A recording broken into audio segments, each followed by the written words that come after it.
Subscribe करें और bell दबाएं ताकि कोई खबर रह न जाए।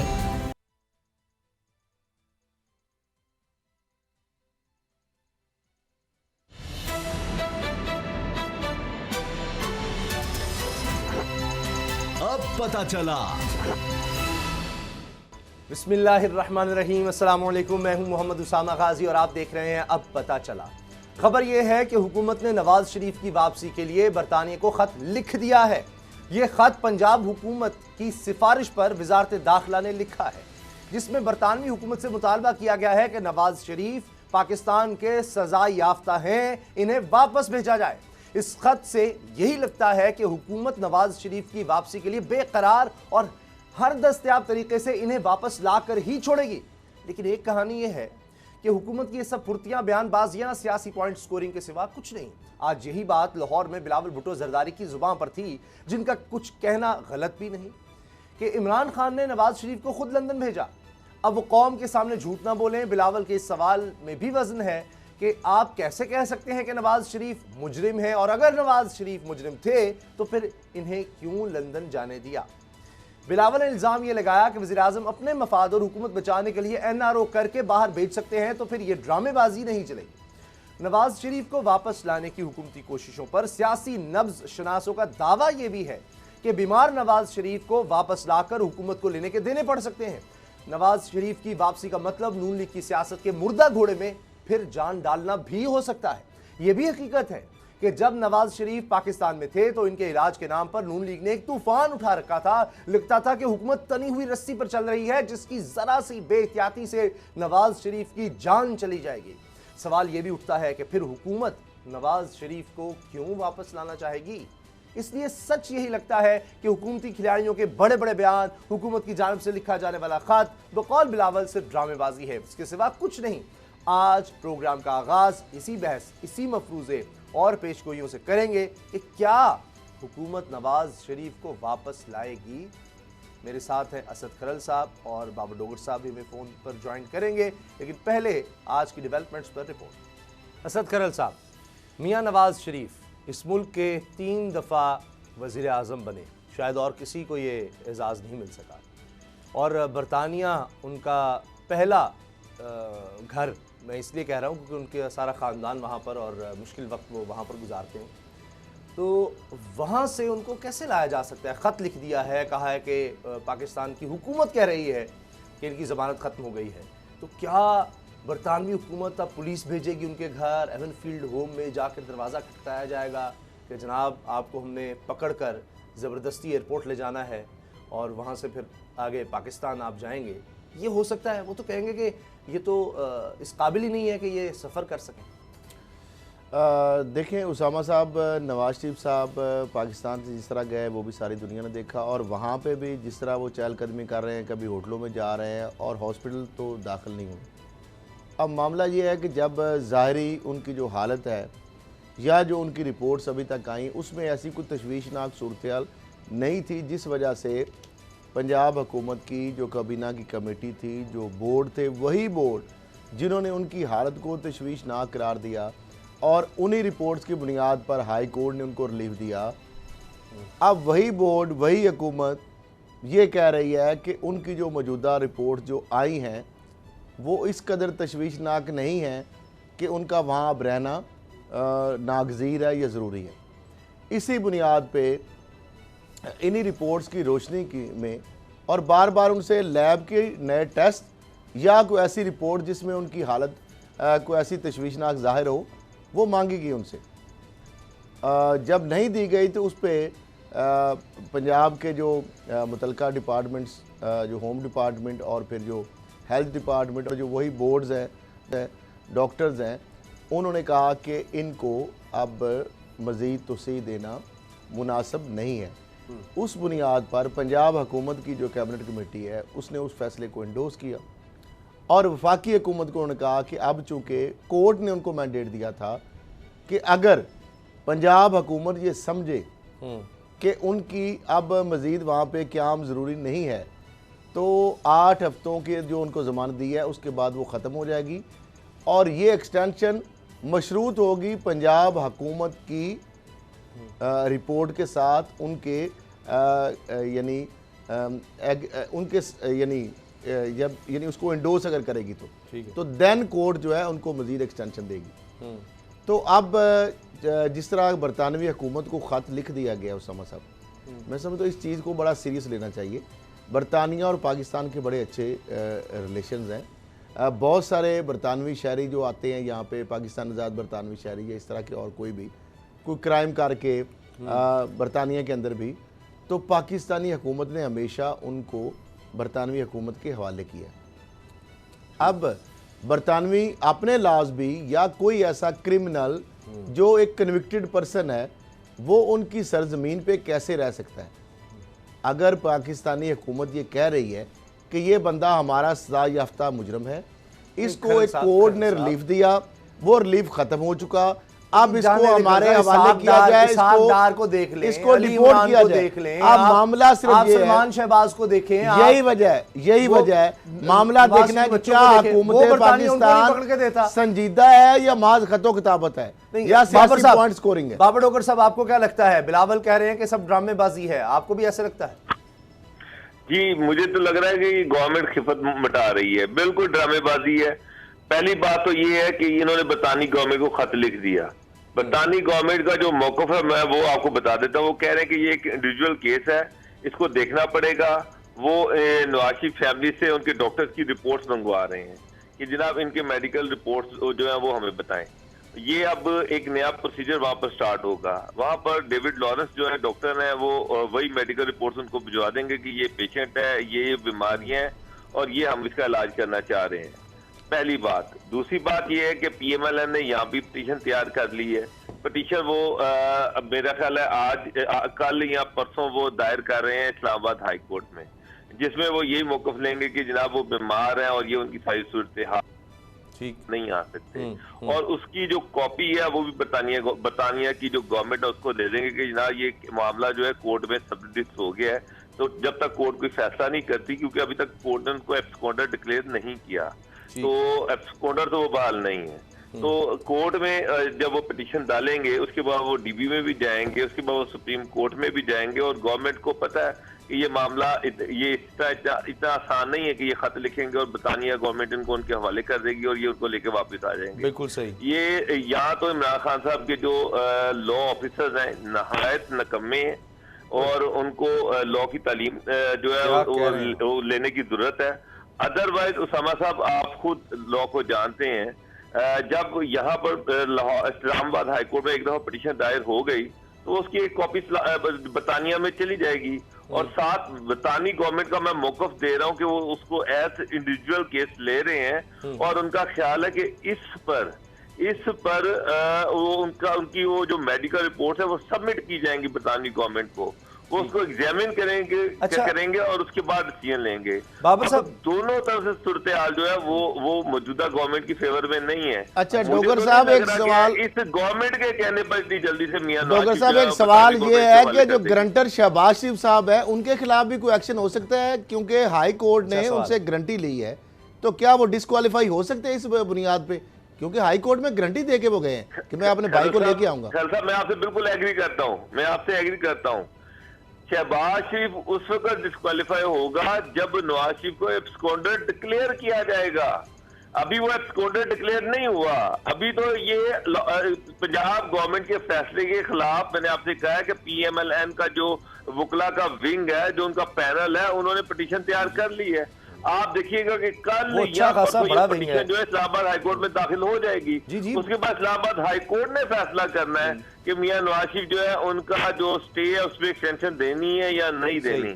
अच्छा, अगर उसको उनके खिलाफ फैसला आता है तो उनके बाद फिर डीबी और सुप्रीम कोर्ट दोनों फोरम में भी पड़े हुए हैं। मुझे तो ये लग रहा है आपकी बातों से बाबर साहब के कोई ज्यादा इम्कानात नहीं है मियां नवाज शरीफ साहब के आने पे, और खरल साहब भी ऐसी कोई बात वाज़ेह तौर पर नहीं, लेकिन लगता है कि गारंटर के खिलाफ कोई कार्रवाई ना हो जाए। मुझे तो ये खतरा अगर नवाज शरीफ साहब तो नहीं आ रहे, लेकिन कहीं शहबाज शरीफ साहब का धड़न तख्ता ना हो जाए, वो अदालत से मफरूर अगर हो गए डिक्लेयर तो फिर। लेकिन ये जो कहा जाता है एहसन इकबाल साहब के कि हाथ पांव फूल जाएंगे हुकूमत के, हमने माजी में भी देखा कि मियां नवाज शरीफ साहब की जब तबीयत यहाँ ख़राब थी तो बड़े मसाइल हो गए थे कि जी नवाज शरीफ को कुछ हो गया तो इमरान खान पर पर्चा होगा और अभी भी शहबाज शरीफ ने कहा इक़दाम कत्ल है नवाज शरीफ को वापस बुलाना। तो एक तरफ से ये इंप्रेशन दिया जा रहा है कि जैसे नवाज शरीफ आ गए तो ये तख्ता उलट जाएगा, तो ये किस हद तक दुरुस्त है? और अगर ऐसी बात वाकई है तो फिर वो आते क्यों नहीं?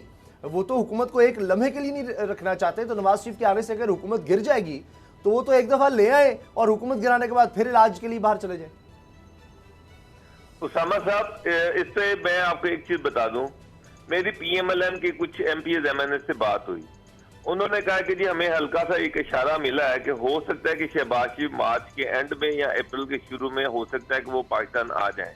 तो उनसे ये कहा गया है कि जनाब अगर वो पाकिस्तान आते हैं, मार्च के एंड या अप्रैल के शुरू में पाकिस्तान आते हैं, तो आकर एक छोटा मोटा जलसा करेंगे, लिहाजा उस जलसे की तैयारियां की। छोटा मोटा जलसा? पहली बात तो ये है कि पैसे देने के लिए तैयार कोई नहीं है, सिर्फ पार्टी से ये कहा गया कि जनाब जलसे की तैयारियां शुरू करें। अब जलसा कहाँ पर करना है, इसके लिए मुख्तलिफ तजावीज जो है वो देखी जा रही है, मुख्तलिफ जगह देखी जा रही है कि जी माल रोड पर कर लें, मोची दरवाजे पे कर लें, नासिर बाग में कर लें, मगर वहाँ जहाँ पर कुछ 5,000 4,000 लोग आ जाएं और हमारी इज्जत भी रह जाए और जलसा भी हो जाए। मैंने नून लीग के लोगों से पूछा कि यार तुम कहते हो कि लाहौर तुम्हारा किला है, तुम और लोग हुकूमत से मायूस हैं, तो जाओ जाके मीनार पाकिस्तान पे जलसा करो, ऐलान कर दो कि मीनार पाकिस्तान में शहबाज शरीफ जलसा करेंगे। उस पर वो हंस पड़े, उस पर कि जनाब पैसे कौन देगा, बंदे कौन इकट्ठे करेगा, अच्छा। कैसे बंदे इकट्ठे होंगे। फिलहाल तो नून लीग जो है ना उसके अंदर तो मुझे मायूसी नजर आ रही है। अच्छा। और आप यहाँ से सोचे कि जो ये सोच रहे हैं कि मोची दरवाजे में जलसा करने जहाँ पे 2-2.5 हज़ार से ज्यादा लोग ही नहीं आ सकते, या तो ऐसा माल कुछ रोड नहीं। जहाँ यानी मैक्सिमम 2-3 हज़ार लोग हो सकते हैं, वहाँ पर जलसा कर लें, कुछ ड्रामेबाजी है। आपको अंदाजा हो सकता ये है सब दिखाने के लिए है। 2-2.5-3 हज़ार ये लोगों खत से भी कैसे हुकूमत बिल्कुल सही है। गिराएंगे? खत भी जो हुकूमत लिख रही है अभी दिखाने के लिए, अभी दिखाने के लिए लोगों के हम कार्रवाई कर रहे हैं, और वो भी इधर से धमकाने के लिए सारा कुछ हो रहा है। अब एक बड़ी दिलचस्प सूरत हाल पाकिस्तान में बनी है कि पाकिस्तान की तारीख में पहली दफा हुआ है कि नवाज शरीफ और आसिफ अली जरदारी एक ही केस में नजर आ रहा है कि उन्होंने यानी मुबैना तौर पर लूटमार की है, और तोशाखाना केस वो सामने आया। तो इसमें बड़े करीब आकर बिलावल ने अब बयान भी मियां नवाज शरीफ साहब के हक में देने लग गए हैं। फ़ौरन ही बड़ा यूटर्न उन्होंने ले लिया है तब से, जब से उन्होंने कहा कि सिलेक्टेड है, नवाज शरीफ भी सिलेक्टेड था।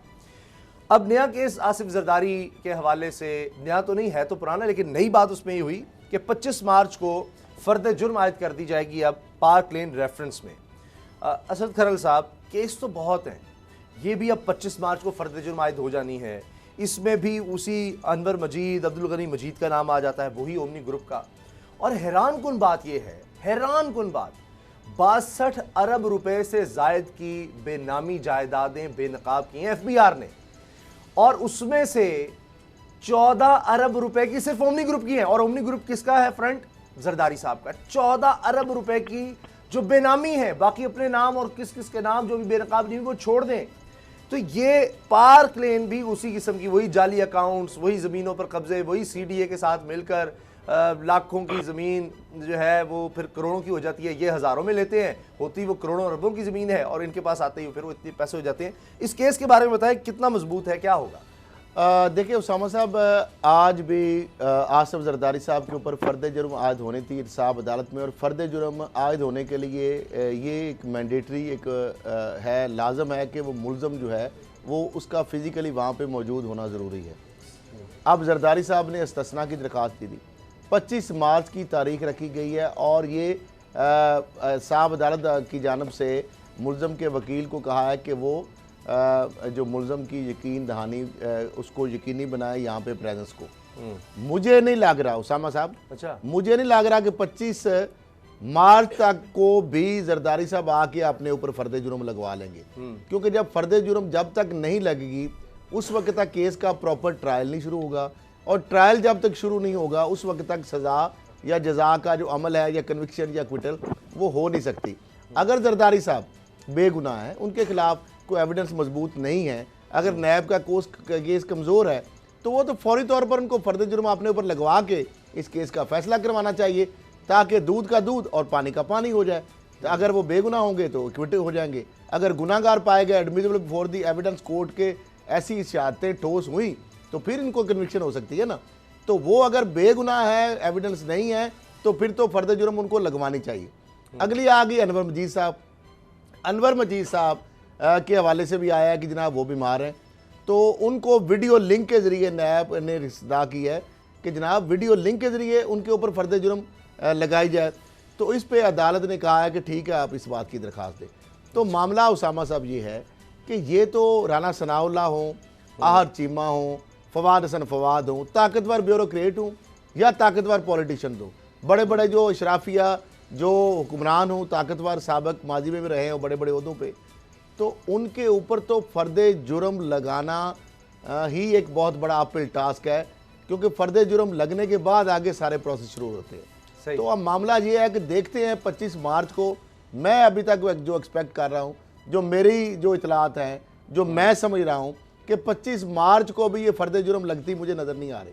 अच्छा, तो अब जब फ़र्द जुर्म नहीं लगेगी, उसके बाद फिर वो कहेंगे चूँकि मेरे ऊपर फ़र्द जुर्म नहीं लगी तो इसलिए मुझे जनाब अदालत जेल में रखा हुआ है, मुझे कस्टडी में रखा हुआ है, अच्छा, जुडिशल में मुझे बाहर बेल दी जाए, तो वो बेल तो फिर मिलने के लिए जवाब बन जाएगा ना। अच्छा, तो फ़र्द जुर्म लगने में रुकावट कौन डाल रहा है?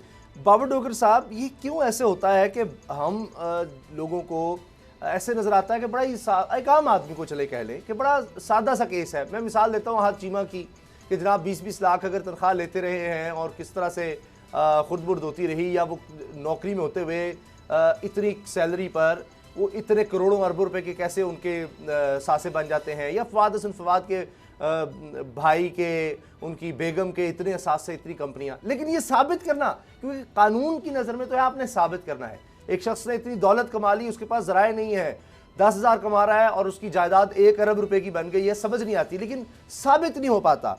इसी तरह से पार्टलन केस है, बज़ाहिर लगता है बड़ा ओपन एंड शट केस है कि आप सदर होते हुए जनाब एक कंपनी चला रहे हैं और वो कंपनी इलीगली चीज़ें एक्वायर कर रही है, खिलाफ रूल्स की खिलाफ वर्जी हो रही है, SCCP में अपना बंदा है, वो मान भी रहा है कि जनाब ये गलत हो रहा है, तो फिर भी कुछ साबित नहीं हो पाता। ये कितनी अजीब बात है। ये आपने पार्कलैंड केस की बात की। पार्कलैंड केस बड़ा सीधा सा केस है। 1993 से 1996 तक मोहतरमा बेनजीर भुट्टो प्राइम मिनिस्टर थी, आसिफ अली जरदारी साहब उनके शोहर थे, और उस दौर में इस्लामाबाद के डिप्टी कमिश्नर और सारी इंतजामिया का पूरा जोर दिलवा कर पार्कलैंड की जो सारी जमीन थी जिसकी मालियत अरबों रुपए थी, वो एक फ्रंट मैन के नाम खरीदी जाती है।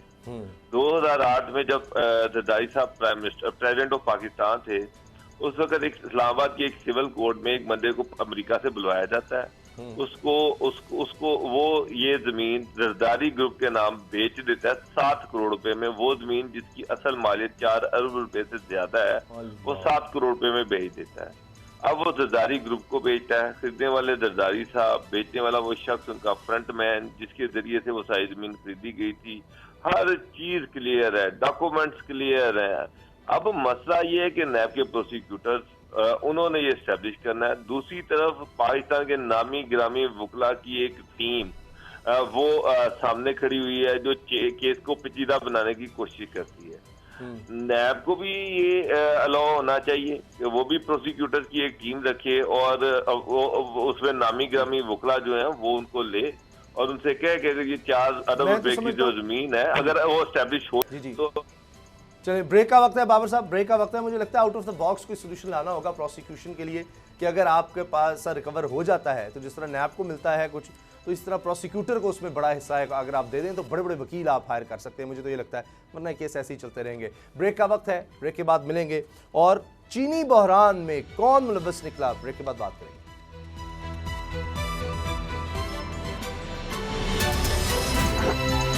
अब पता चला।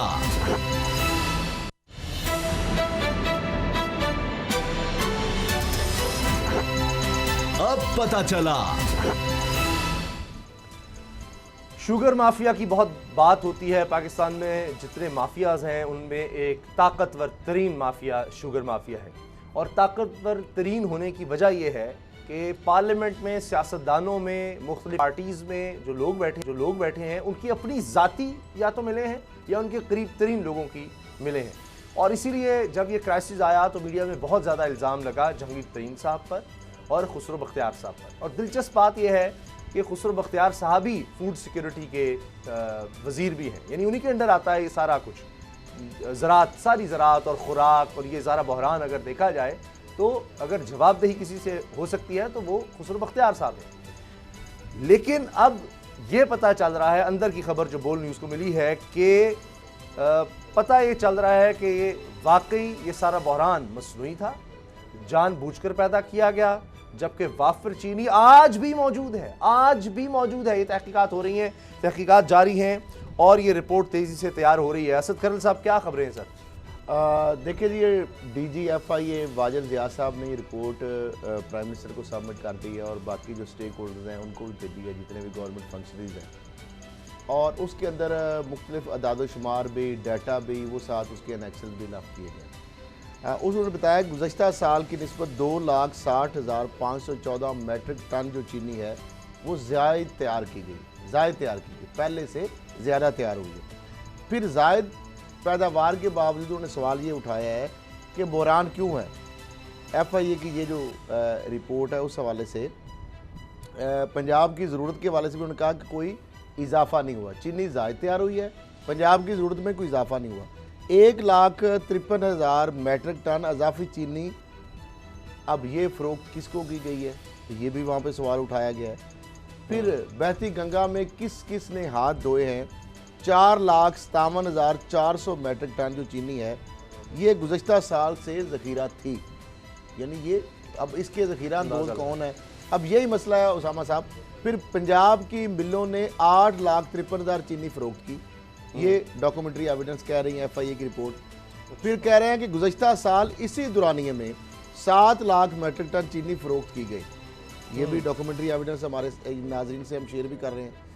चीनी किसने फ़रोख्त की, किसने ख़रीदी, अब ये भी रिपोर्ट के अंदर। अब नाम जो है उसामा साहब, इसमें अदाद-ओ-शुमार तो रिपोर्ट में दिए गए हैं, लेकिन नाम जो इसमें नहीं लिए गए। अगर सिर्फ मैं एक बात करूं, इसमें जो एक लिस्ट पड़ी हुई इधर मेरे सामने। अच्छा, आपके पास लिस्ट भी आ गई?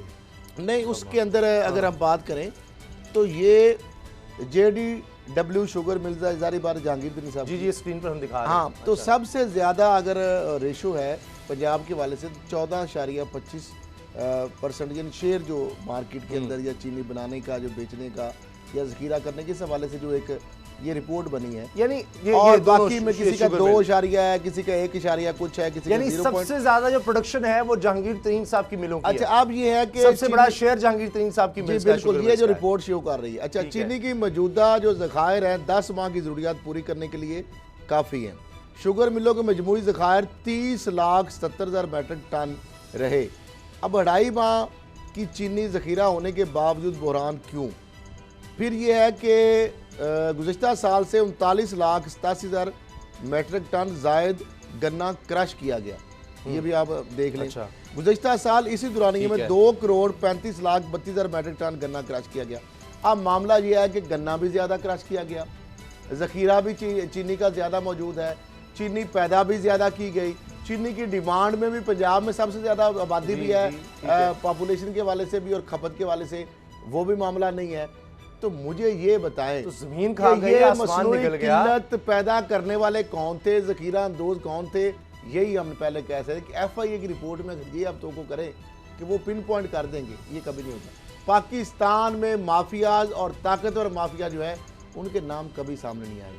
वो हम तो लाते हैं, उसके हम कॉन्सिक्वेंसेस भी फेस करते रहते हैं, लेकिन अगर ये कहें कि हुकूमत के मुतहद इदारे बाअसर और ताकतवर माफियाज और हुकूमती शख्सियात से जिनके करीबी तलकात हो, उनके नाम सामने ले आएंगे, तो ये हम तो कर इतने भी खुद मुख्तार अदारे अभी नहीं हुए। आप चाहते हैं सेनेट भी बंद हो जाए, कौमी असम्बली बंद हो जाए, यानी 50% जो पाकिस्तान में टोटल मिले हैं शुगर मिल्स की, वो सियासतदानों की हैं और बाकी रिश्तेदार दोस्त यार हैं। सेनेट और पार्लियामेंट या जो आप कह रहे हैं कौमी असम्बली या जो इदारे हैं, क्या ये माफिया चला रहे हैं?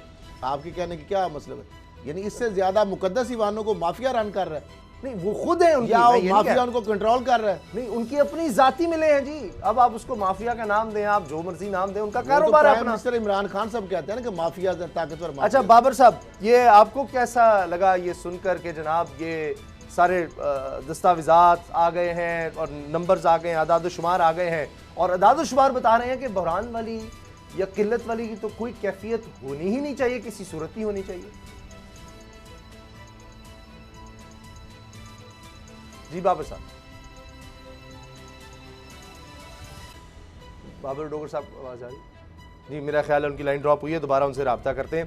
तो असद खरल साहब, अब ये तो जब जी जी लाइन पर हैं। अच्छा बाबर साहब, क्या कहेंगे आप? FIA की रिपोर्ट की कुछ चीज़ें आ गई हैं और इसमें अदाद शुमार हैं, वो तो बता रहे हैं कि किसी सूरत कोई किल्लत, कोई बहरान नहीं होना चाहिए, तो फिर क्या हुआ? सामा साहब, अगर FIA की आप रिपोर्ट पढ़े तो उसमें बड़ा क्लियरली लिखा हुआ है कि पंजाब के पास 2.5 लाख मैट्रिक टन जो चीनी थी वो सरप्लस थी। पिछले साल 7 लाख टन मैट्रिक टन चीनी यूज हुई, इस दफा 8.5 लाख टन हुई। हालांकि पंजाब में चीनी की डिमांड में इजाफा नहीं हुआ, तो 1.5 लाख टन जो चीनी थी, मैट्रिक टन चीनी थी, वो कहाँ पर गई? जमीन खा गई, आसमान खा गया, जिन्नात ले गए, या वो सारी बाहर एक्सपोर्ट कर दी गई? अगर एक्सपोर्ट की गई तो फिर आपका क्या ख्याल है? हुकूमती वुज़रा की मर्जी के बगैर चीनी का एक दाना पाकिस्तान से, पंजाब से बाहर, पंजाब के बाद KP की है, वहां से बाहर कैसे चला गया? क्या गवर्नमेंट सो रही थी? क्या मिनिस्टर सो रहे थे? क्या महकमे सो रहे थे? यहाँ पर तो एक डिस्ट्रिक्ट से दूसरी डिस्ट्रिक्ट तक चीनी ले जाना पॉसिबल नहीं होता। यहाँ पर लाखों टन जो चीनी है वो एक जगह से दूसरी जगह चली गई। ऑफ कोर्स वो एक्सपोर्ट हुई है, वो पाकिस्तान से बाहर गई है। और ज़ख़ीरा भी इमरान खान साहब खुद कह चुके हैं कि जी इसमें जहांगीर तरीन भी मुलव्वस नहीं है, इसमें खुसरो बख्तियार भी मुलव्वस नहीं है, वो तो बिल्कुल अपराइट है और वो 62-63 पर पूरा उतरते हैं। हालांकि कोर्ट जो है वो उनकी राय जहांगीर तरीन के हवाले से बिल्कुल मुतजाद है इमरान खान की राय से। लेकिन असल सवाल ये है कि खान साहब जो माफिया है, ये कह देना कि जी ये मुलविस नहीं, ये भी मुलविस नहीं, ये काफी नहीं है। अच्छा। मुलविस कौन लोग हैं? ये रहा है कि इस वक्त आप बाबर मंडियों पे छापे मार रहे हैं, मुझे ये समझाएं, छोटे छोटे दुकानदारों पे छापे मार रहे हैं की बात और जो होती है, अरबों रुपया हड़प करके उनका खुसरो नाम बख्तियार लेने को से ही लोग डर रहे हैं। फूड सिक्योरिटी का यानी खुराक का और महकमा दे देना वजीर को, जिसके अपने इंटरेस्ट है खुराक के साथ। यानी अगर चीनी की उनकी और उनके भाई की मिल्स हैं और वो खुद बैठे हुए हैं, तो एक शख्स पता चला सकता है कि अच्छा मेरा अपना ज़ाती बिजनेस है, इसको किस तरह ऊपर ले जाना है, किस वक्त नीचे किया जा सकता है, एक्सपोर्ट की इजाज़त देनी है नहीं देनी, वो तो खुद वजीर है। तो हो सकता है बड़े ईमानदार हो, मैं ये नहीं कह रहा कि वो इसके बावजूद, लेकिन एक इंसान है, इंसानी जिबिलत है कि वो ज़्यादा से ज़्यादा फ़ायदा उठाना चाहेगा और ख़ुद वजीर है, तो वो देख रहा होगा। मसलन इसाक डार साहब हो, वो एक शौकत अजीज़ भी होते थे, तो वो स्टॉक एक्सचेंज को जब चाहते थे ऊपर ले जाते थे, नीचे ले जाते थे, वो स्टॉक्स खरीद के कि यार अब हम ये ऐलान कर देंगे, आने वाले दिनों में ये पॉलिसी आने वाली है, और उसी से वो करोड़ों अरबों रुपया उन्होंने बना लिया। तो ये फ़ायदे तो फिर इंसान उठा सकता है, वो समझते हैं कि जायज़ है।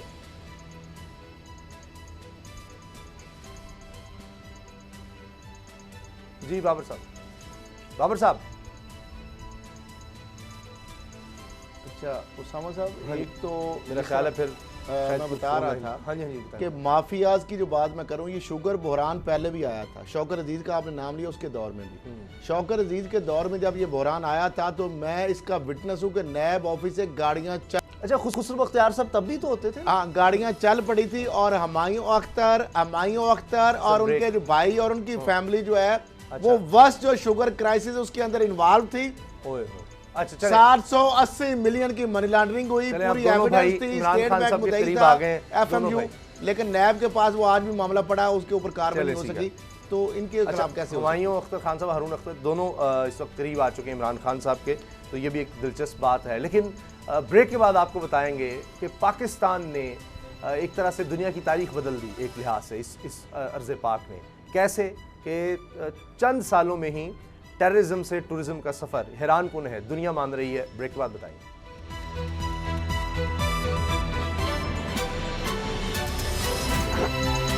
अब पता चला।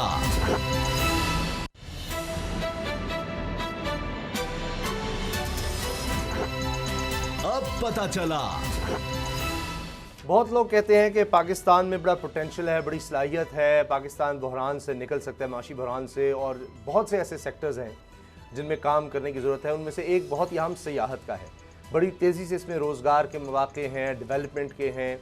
इसमें अब पता चल रहा है कि पिछले चंद सालों में 700% इजाफा हुआ है। पाकिस्तान में जो लोग आ रहे हैं उसमें गैर मुल्की सयाह आ रहे हैं, 700% इसमें इजाफा हुआ है। और गैर मुल्की जराइद लिख चुके हैं पाकिस्तान को 2020 में बेहतरीन मुल्क करार दिया जा रहा है सयाहत के लिए। और ये बतदरीज इजाफा है। जैसे जैसे मुल्क में दहशतगर्दी में कमी हुई, अमन अमान बेहतर हुआ, तो मुसलसल हम देख रहे हैं कि ये इजाफा होता चला गया है। लेकिन अब भी कुछ मसाइल हैं। खरल साहब, ये अब कहा जा रहा है, जो ख़ुद यहाँ पाकिस्तान में जो इस वक्त देख रहे हैं इस चीज़ को, पाकिस्तान टूरिज्म डेवलपमेंट अथॉरिटी के जो सरबराह हैं इंतखाब आलम साहब, वो कह रहे हैं कि जनाब हमारे पास अभी होटल्स उतने अच्छे नहीं हैं, सड़कों का मसला है, सहूलतों का मसला है, तो लोग तो आ सकते हैं, मजीद आ सकते हैं, और 100 अरब डॉलर तक पाकिस्तान सिर्फ सियाहत से कमा सकता है, इतना पोटेंशियल है। लेकिन इस तरफ फिर उतना काम क्यों नहीं हो पा रहा जब इमरान खान साहब भी ऐसा चाहते हैं? बिल्कुल उसामा साहब, अगर आप अदाद-ओ-शुमार की बात करें, जो FIA के inter border graded management system जो IBMS जिसको बोलते हैं, उसने जारी किया 2013 में पाकिस्तान में गैर मुल्कियों की जो आमद है वो थी 5 लाख, और 2019 जो साल है उसमें ये तादाद बढ़ के 35 लाख तक पहुंच जाती है, यानी 700% एक बहुत बड़ी इंक्रीज़ है। इस तरह अगर आप कैटेगरी वाइज मुल्कों की बात भी करें तो अमेरिका, बरतानिया, जहाँ पे सख्त एडवाइजरीज हैं, सबसे ज़्यादा अमेरिका, बरतानिया और कनाडा से फिर भी लोग आए। ऑनलाइन वीज़ा कैटेगरी जो पाकिस्तानी हुकूमत ने और वीज़ा में जो नरमी और शराइत जो की हैं, उससे 99,000 तकरीबन 1 लाख के करीब देखें, 90,000 के करीब लोग जो है उन्होंने अप्लाई किया, और तकरीबन 80,000 लोग जो है उनको वीज़े जारी किए गए।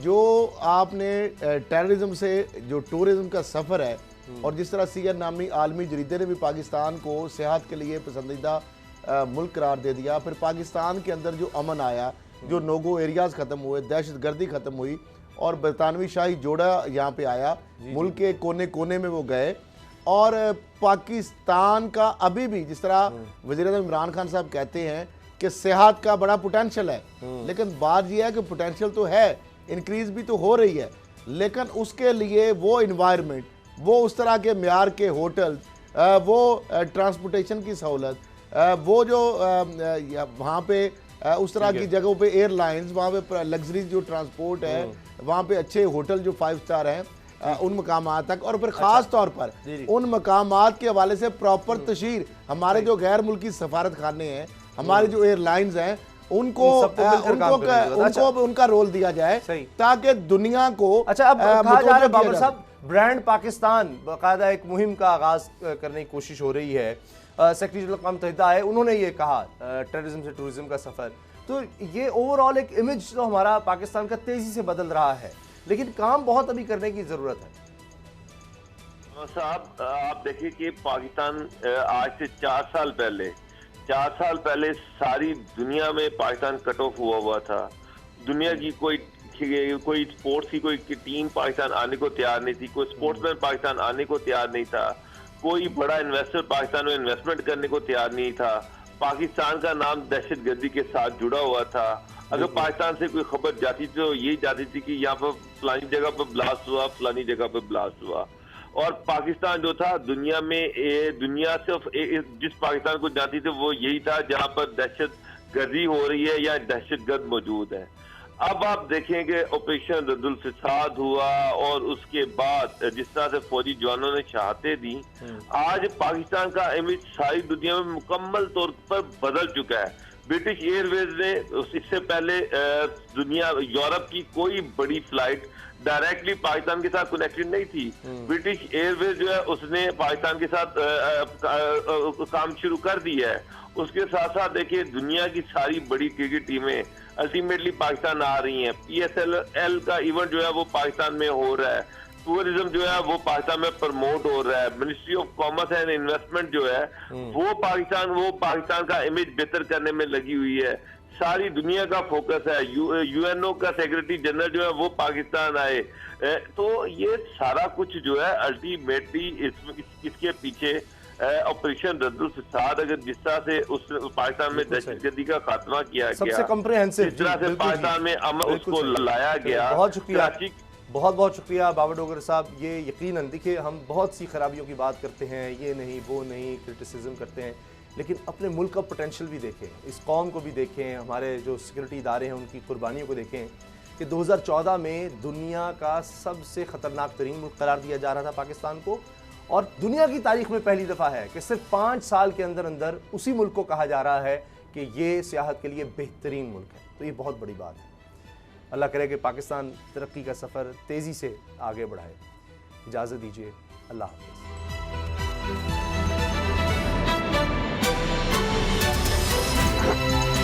अब पता चला। सब्सक्राइब करें और बेल दबाएं ताकि कोई खबर रह न जाए।